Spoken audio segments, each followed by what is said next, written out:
So today we're joined by Malik from Encointer, and we will basically be touching base on the Polkadot Safari, as well as learning a bit more about what Encointer is and all the great things. So welcome to the session. Thank you. Hi, how are you? Fine, thank you. How are you? Fantastic. Really Have good you to recovered spend from... some time with you. Great. It's nice to have this session with you as well. So to start off, we have a few questions. And yeah, let me know if you need any more expounding on the question, or you need me to repeat. And yeah, let's get into it. So the first question is, what is Encointer? Yeah, that's a great question. Nemo, thank you very much. So to answer that, I think it makes most sense to start with what kind of problems that we see and we want to tackle with Encointer. And we see that there's an inclusivity issue, not only in tech, but in general and globally. You can monitor that with numbers. So we currently have around 1.4 billion people that are unbanked. They have no access to the financial system. We have around 850 million people without an identification. And what is quite interesting is that Africa's population, half of it, and that's the adult population, doesn't have a bank account. I mean, it's getting better, but this is still, that's a huge issue, because access to the financial system means that you can grow the economy. I think that blockchains and DeFi, they offer a solution for that. Still, it is very difficult to enter this world without having a bank account, because how can you get any tokens and participate in the services and offerings that the decentralized finance or also blockchains are presenting?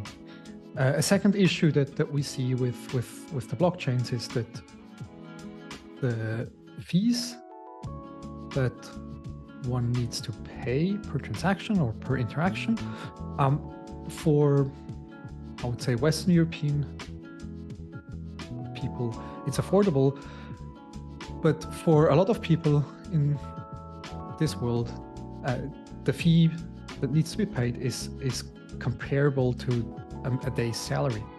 So also there, it's not inclusive. We need to think about purchasing power adjusted fees in order to get more people on board. And last but not least, I mean, this is the only way that we will see mass adoption in the blockchain world. Once we are inclusive, once we can really get people on board that benefit from these services most. And this is what Encointer tries to solve. For that, it develops a tool that people can use to create their own local community currencies, which then issue basic income to every human in a local area in this community currency. Okay. I think you've answered how it kind of works. So I wanted to find out how it differs from traditional fiat currency. Yes, to understand that, I think the mechanisms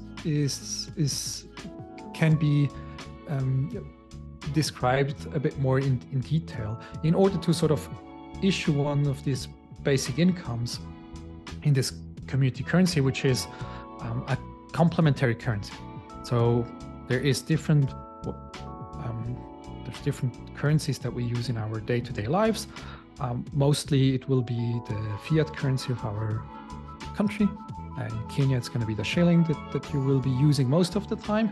You still might be using dollars when you do international transactions, or you might be using pounds if you interact with England. You might even use commodities such as gold or other currencies. And the community currency is just one more. And with being one more, it can have a positive impact on the local economy, since a lot of people in developing countries, they lack disposable income. So the money they have is being spent on their basic needs, and then there's no more money left. Most of the time, people have more capacities to do more work. At least this is also what I was observing when I was in Nairobi. A lot of the time, the people that I was observing, they were waiting. They were willing to work. They wanted to work, but they were waiting. Now imagine a world where everyone has just more money to spend. And this money that is here to spend can only be spent locally for local goods and local services. So the effect that community currency powered by Encointer will have is that the local economy, because it's a local community, a local currency, should be boosted, and you will see more value creation. In order now, and that's I would say that's the hard problem that Encointer solves, in order to make sure that the basic income that every human in a local area can get is only claimed once, Encointer needs to solve a problem which is known as civil resistance. So you need to make sure that a person can only get this income once. And the way that Encointer solves that is with a pretty simple concept, actually, that a human being can only be at one place at the same time, which is why to generate these local currencies, there are meetups happening where humans in small groups of around 10 people meet at the same time. So that's all 10 days around lunchtime where these gatherings happen. And they attest each other the personhood. So they attest each other that they're human and not a robot or a dog or a sheep or one human with two phones. And once this attestation is done, this new currency is actually freshly minted and distributed to all participants. And then it sort of exists out of nothing. So the next question is, how has Encointer's approach to identity and reputation management impacted adoption and user engagement? That's a very good question. I think first we need to talk about how Encointer defines identity and how the reputation system in the Encointer protocol works, to then start looking at the consequences of it. So the identity system that Encointer provides is permissionless. Everybody that wants to participate can participate. I think the only preconditions that need to be met is that there is an active community in the area where this person is living. If there shouldn't be one, they can also start one. Identity is provided with proofs of attendances, which are these gatherings and cycles I explained beforehand. So we have cycles all 10 days. These are globally happening all on the same day at the highest point of the sun, so around lunchtime. And let me make an example. We have a community with 100 members. They all register to participate in the next cycle. So I said before there's going to be roughly 10 people per gathering, because the protocol breaks now these 100 people down into subgroups of roughly 10 people. This breakdown is done randomly. This is to ensure that you don't game the protocol. Now the Encointer wallet app will show you the directions where you need to meet at the exact time, and you will meet then other people. So roughly like a group of 10, and then you attest each other's personhood, which is done with the smartphone. You scan a QR code. It The duration of this gathering is roughly 2 to 3 minutes, and then you're done. And basically gathering or collecting these proof of attendances leads to an identity system. So you build up identity with attending these gatherings. And the reputation system that Encointer introduced is here to reflect on how certain or how much effort you put into maintaining this identity. This is if you have no effort whatsoever, you're a newbie to the system, and you need to be endorsed, or there's only a limited number of newbies that can be added to an existing community. If you're a reputable, so you've been to gatherings and you collected reputation, every time you register for a cycle, you will be assigned to a gathering. You can build up your reputation up to 5. So if you attend 5 cycles in a row, it's up to 5. And if you stop attending, you can sort of stop attending for at least 5 cycles. Now, if you if you do try to be malicious, you bring 2 phones, you attest the wrong person, then you will lose reputation. So that's the reputation system and the identity system. And the effect to adoption to user growth is complex.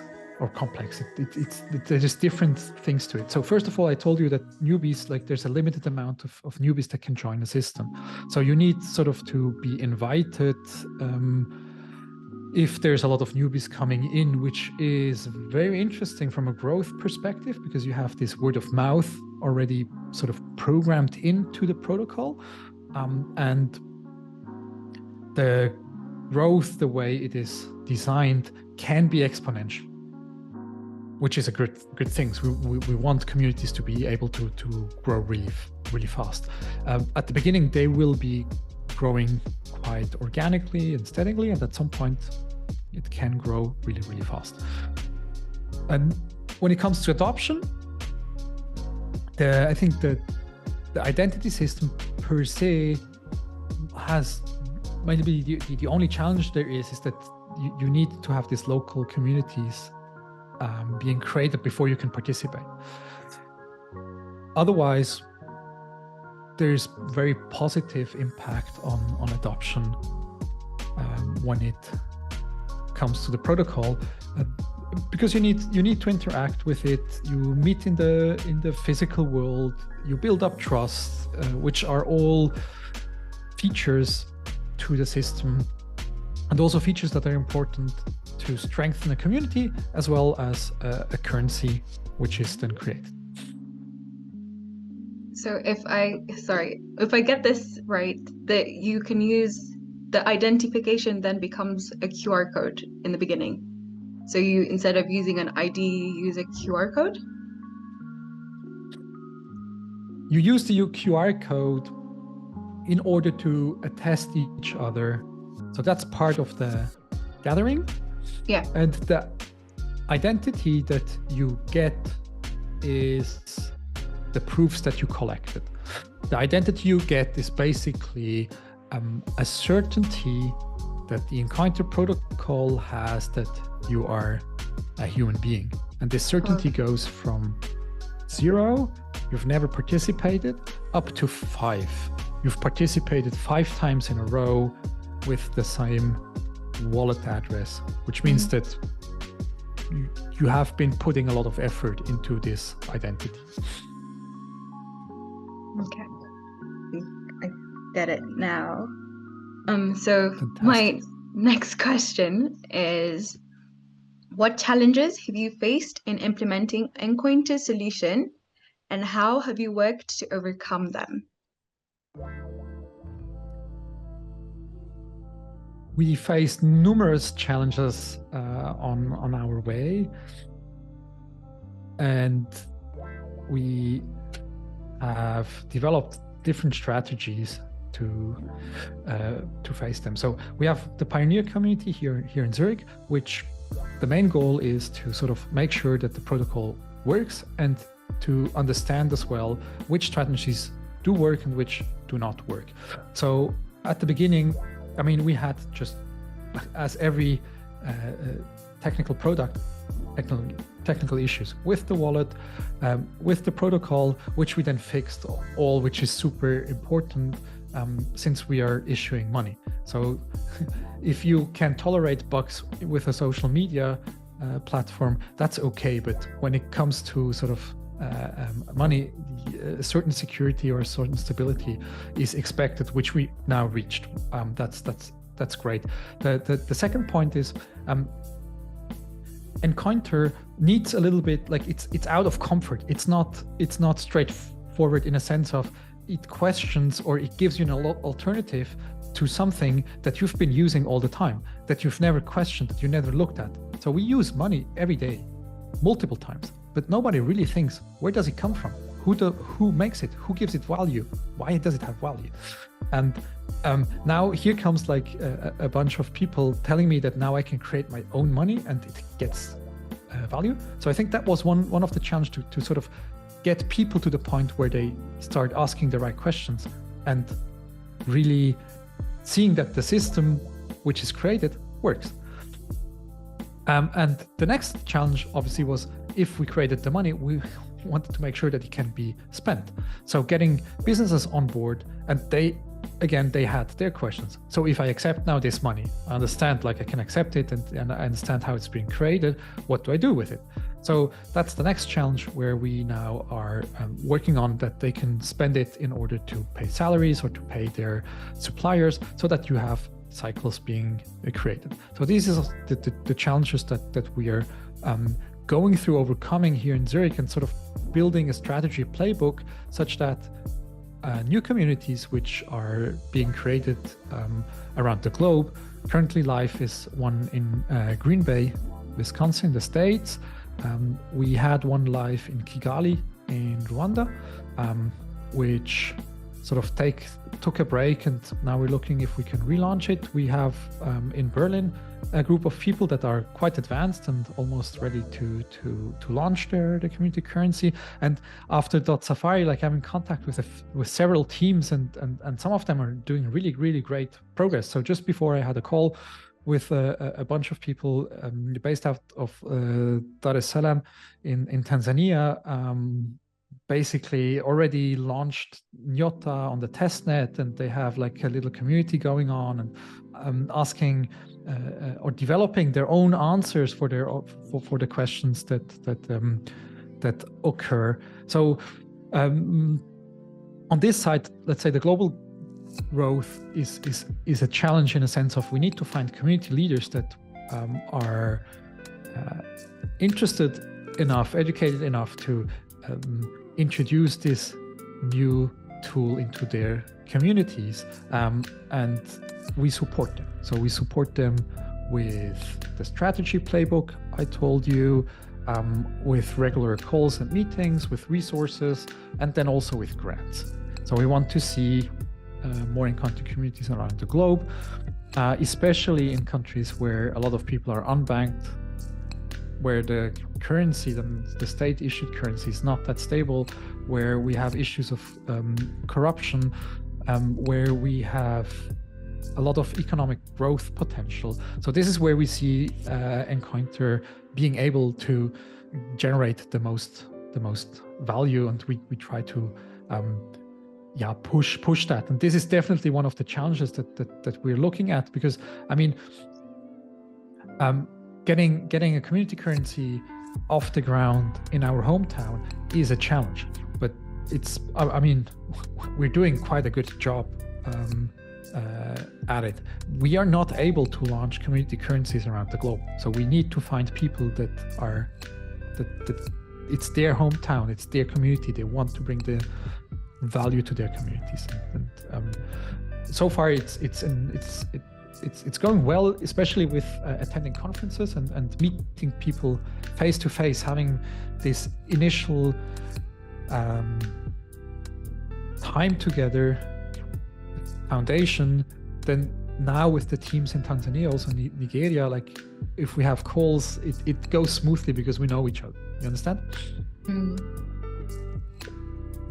And that brings me to what you mentioned about the Polkadot Safari. So you mentioned a team from Dar es Salaam working Yeah. on Encointer from Polkadot Safari. Would you Yes. kind of like explain what you said they were working on a currency, like what exactly is that currency? Yeah. Yes. So we sponsored a challenge for Polkadot Safari, and the challenge was to create a currency for their own hometown. And there actually was a few teams that were working on the challenge, and very impressive results from being really creative and using already established structures to, let's say, ways to use it for ticketing and events, which frankly I'm not that convinced of, to now the examples of Nyota and the one in Zaria in Nigeria, where there's actually a team of people that think, hey, yes, we can use the Encointer protocol and launch our community currency.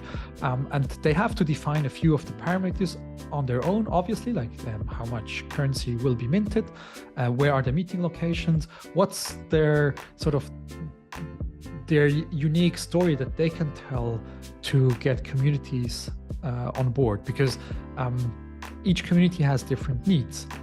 And now the guys in Dar es Salaam, they are using this already established structure of community banks. So this is a system, as far as I understood, is being used in most of Africa, where especially women, they pool their money, and there's a cycle as well, and each cycle, like one of the women of the group gets the whole pot and can maybe buy something with it, or so they try to sort of use these structures and create the currency on top of it. And I'm quite impressed with this strategy and with their progress. So they had to define the name, how much it's worth. They found the first few community members. They're present at events and presenting their progress. And so, yeah, that was definitely a very valuable connection that was formed during Polkadot Safari. And the final question is basically, how was your experience at Polkadot Safari? Is it something that you would participate in again, or what are your thoughts? It was a fantastic experience. I really enjoyed the time in Nairobi. I really liked the contrasts as well. So flying in from Switzerland to Nairobi, that's a new world, and it's this big, vibrant city, chaos. It's warm. It's actually hot and loud. And we had the hackathon right in this, let's say, in this hotspot in Kenya, but then again in a really calm place at this meditation center. It was interesting to get to know the people there, and then we went to the resort, which was outside in the bush, and it was great to have this contrast, and then have sort of the scene to meet people, to get into discussions. From a technical perspective, I think there's still some room for improvement, but as far as I understand, that's like the first time you did a Polkadot conference. It's the second time that the team did a conference at all in of that scale in Kenya, and I think for that it was fantastic, especially because the vibes were really good. So you could see like the organizers really caring and hosting all the attendants from the parachains, but also from the continent, which is also something I liked very much. So there was sponsored flights for developers from all over Africa, and I think that's a really good aspect of the conference. So all in all, it was a great experience, and for us, bottom line, we really made some valuable connections, and are now, I mean, it's, I think a few weeks later now, and like we see these connections unfolding into value actually. Okay, that's great to hear. I thank you for spending this time with me and informing us about Encointer, teaching us some things that I'm sure not many people knew. And for those who knew, it was just kind of confirming what they might have known. So I thank you for this time, and I hope you have enjoyed the session. Yeah, thank you very much, Nima. It was great to spend some time with you. And at that point, also a great thank you to the Safari DAO and for the Safari DAO to organize such a nice event in We the thank you heart of guys for Africa. also having faith in us and, sponsoring and partnering with us on this project. Fantastic.